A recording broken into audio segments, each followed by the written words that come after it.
Hello and welcome back to another 6 scale figure review with me, your host, That Mania.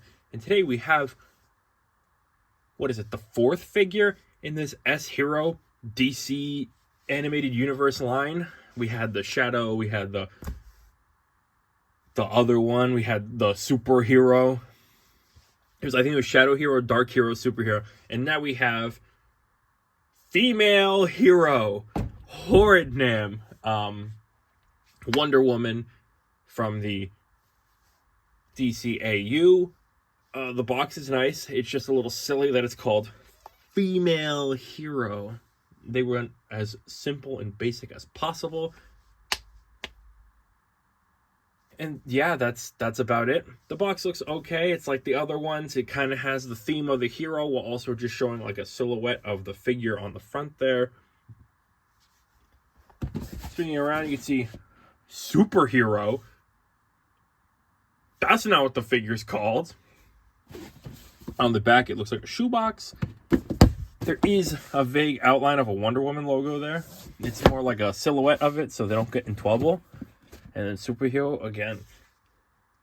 I'm really intrigued to see this figure, so I want to get it out of the box because I was not a huge fan of the initial prototype images, and I want to see if it's changed up at all since then. So let's get that out of the box.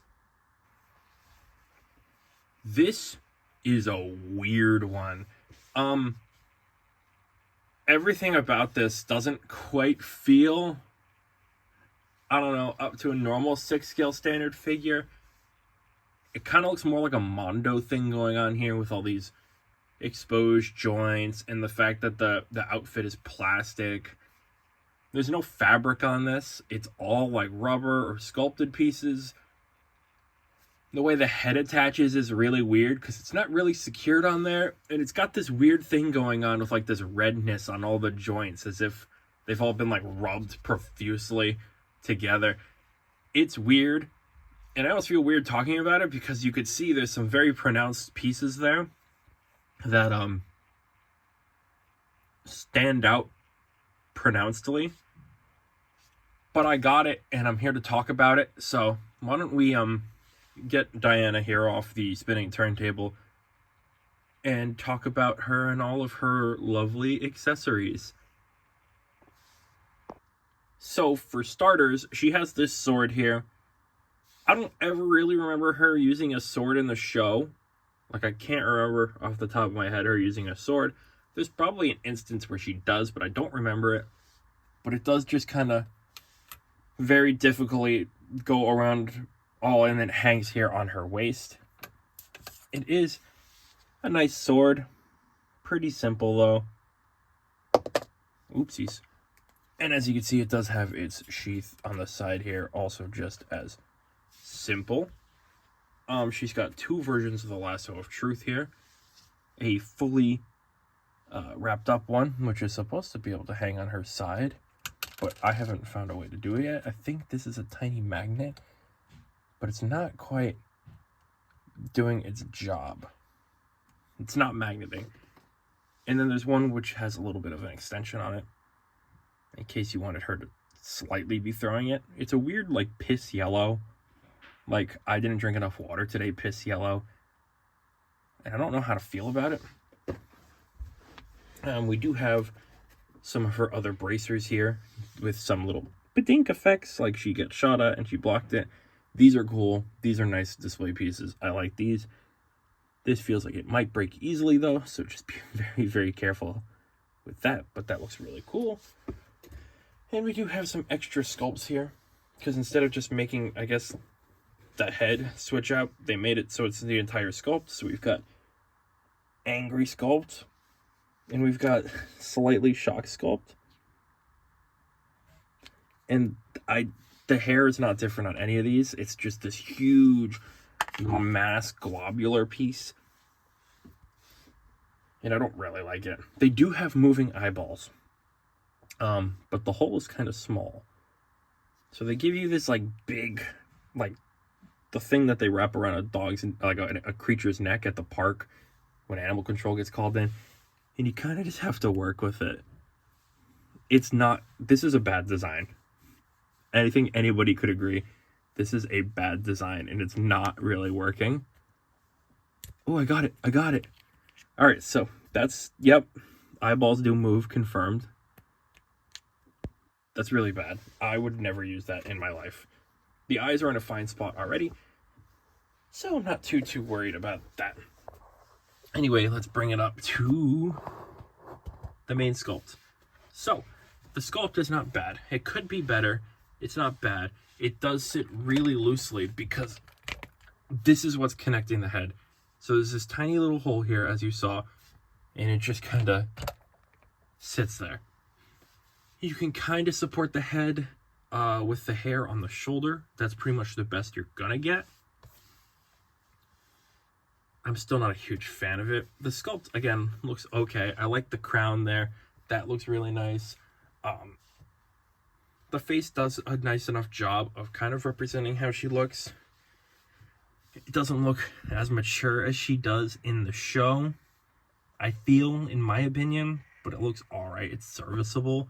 The star earrings are really nice. And then, like I said, it's got this huge globular piece of hair that is so intrusive and prevents, like, any motion of the head.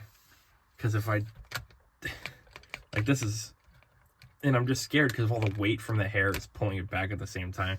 So she's destined to either look always up or have, like, her head at an angle so that the hair can support her head. So I'm scared to move the camera down because it is... You can already see it. But, like, moving on. Yeah, they really... So this part, not to be weird, is all like a rubbery piece. It's not like a sculpted body. So this up to here is all like squishy. And then the arm goes back to being sculpted. But you can see that there's this weird rednesses. Like it's really deep red in all the joints. Shoulder here, elbow here, it's on the hands. It's normal in the, it feels normal in the hands, but like it's here too. It's just so weird because it's all shiny and it's got all these red rubbings. Again, like they've been rubbing together and it's like muscle rub. But they gave Wonder Woman a very large size here. And it feels really odd because it's like so warped around it. They could barely tell what the logo is. Like that's supposed to be the Wonder Woman W, but you can't tell. It looks more like a, I don't even know, a mustache. It's just, it's so protruding out that it's hard to not make it the focal point of the figure. And it's a sculpted piece. It's like a, not even sculpted, it's like a rubbery piece. It's weird. The clothing is all like these rubbery pieces. Because the body's like built with this shape in mind. Like I said, it's more like a Mondo figure. It's not like the other two where it's all fabric and nice and the body just looks really good. This is more straight, like they built it to look exactly like it, which meant sacrificing the clothing aspect. Here we have that middle area and the iconic Wonder Woman really short shorts. And you can see here that it does, the front half does contend with the back half, which is just as pronounced and protruding. You have to be careful because if you lift too high on this part, you'll see that the back will start separating from that. So you just got to make sure you're not angling her too down, or else it will just start showing everything. But yeah, this back half is weird. Again, because it's just so like, it's so pronounced in the front and so pronounced in the back. I guess that it balances itself out. But I don't like how like in your face it is. Like you turn it around and it's just like, there it is. Other than that, the bracers look okay. They're a nice silver, like a gunmetal grayish silver. So those are pretty straightforward. Those are fine.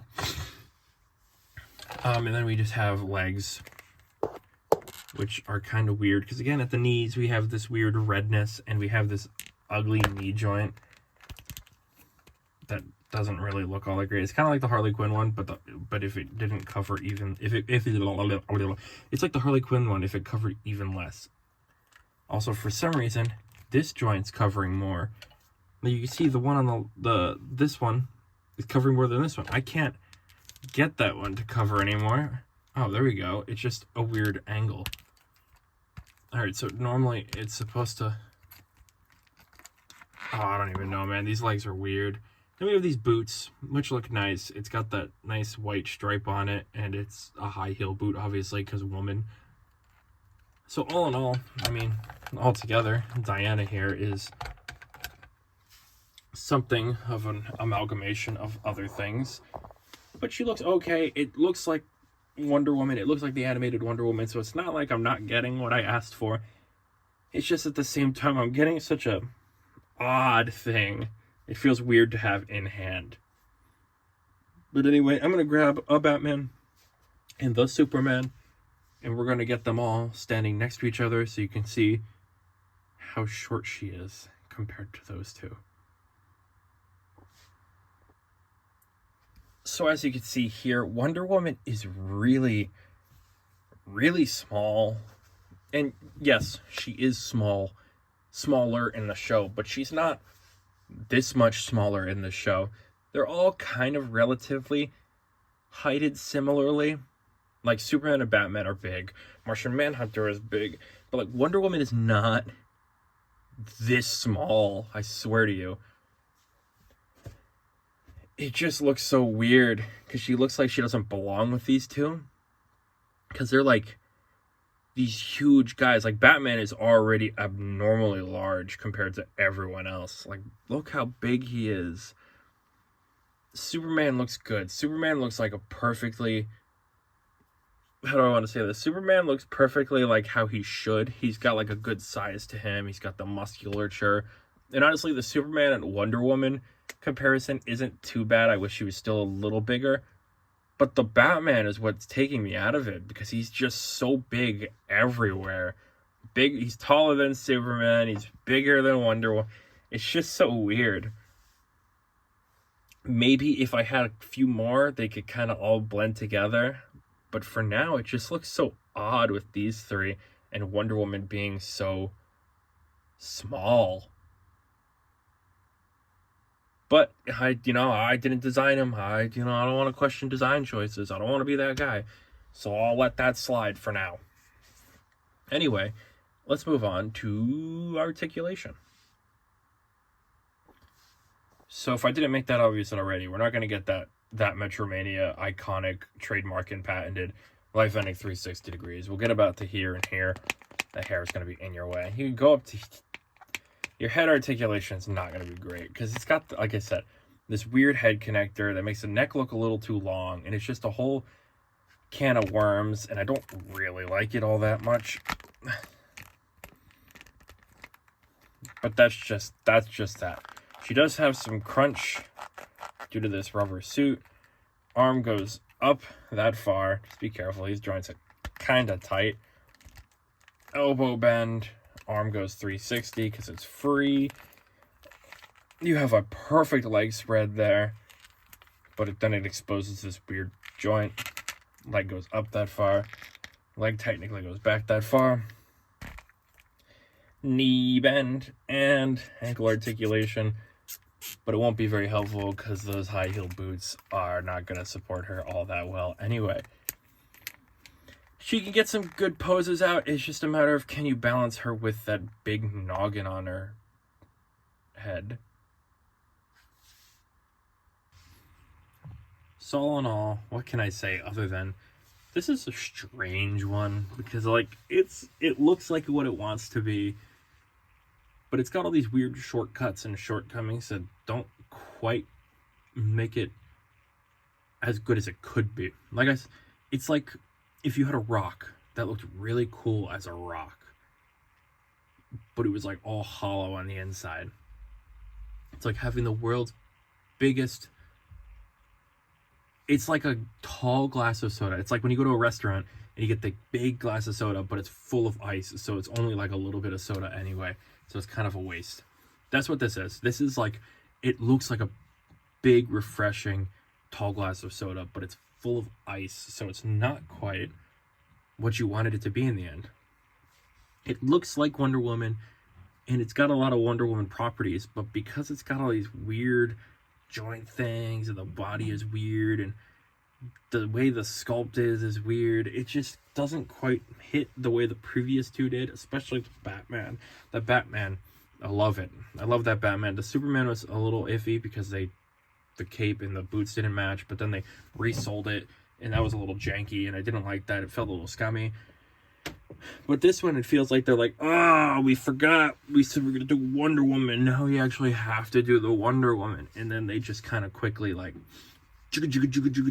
quickly threw this together with what pieces they could. And for the most part, standing there on its own, it looks fine. But if you look into it and you delve a little deeper, then, you know, then you see all the ice. I wanted to be happier about this. I am happy about this because at least it looks like what it's supposed to be. I can't say that for other figures. Some just don't look like what they're supposed to be at all. But I'm happy this at least looks like what it's supposed to be. I just don't like the, I don't know, the weirdness in between. I don't like the weird red rubbings and the joints there. I don't like the way that the body feels googly. Don't like the head sculpt and the way it's connected. I wanted to love the figure like I loved the other two, but I'm not quite feeling it. Anyway, if you've picked this one up, or if you picked up any of the other ones, feel free to let me know what, who, what, where, when, why, how. Because I love those other ones. Those other three are great. I do wish I'd picked up the other Superman body to get the more accurate boot to cape red, but I'm kind of content with what I have. I didn't feel like spending the extra money on something that should have just been there defaultly. Man, and as always, if you enjoyed the video, please feel free to like and subscribe, because the channel's been doing really nicely recently, and I love to keep that momentum up. So let's keep this train rolling. Let's keep this Wonder Woman scrolling. And, you know, like and subscribe or whatever. And with all of that out of the way, I've been me, and you've been you, and thank you for watching another 6-scale figure review. Hopefully you join me next time when we review something maybe new. I will see you then.